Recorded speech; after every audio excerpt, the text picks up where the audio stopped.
Räägime VAR-toote pluginast. Kui see plugin on paigaldatud kontole, ilmub tootegruppide alla üks selline grupp nimega VAR ja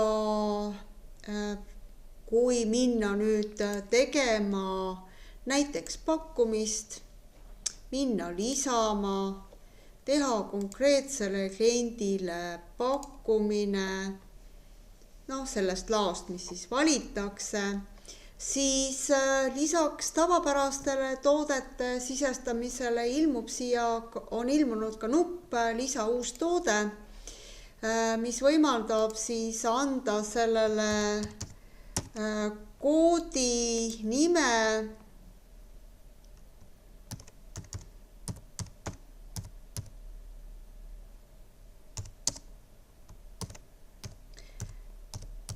nii nagu kirjutate, nii on, siis hinna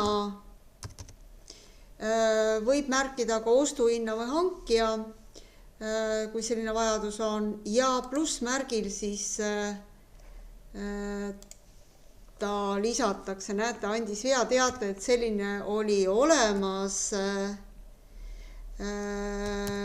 Paneme talle siis teistsuguse nime, et ta oleks unikaalne. Ja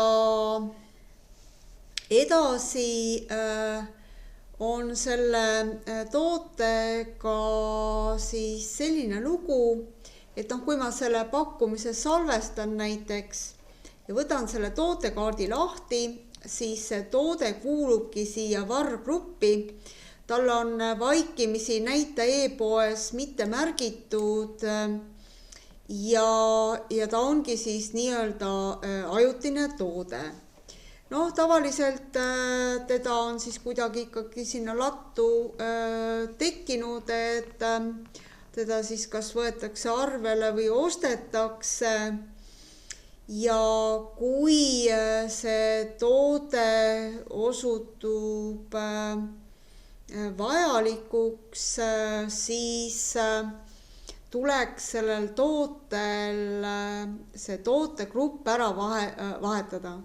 Et nii kaua, kuni ta seal VAR-grupis on, käitub ta, kui see plugin ette näeb, nimelt 30 päeva pärast selle toote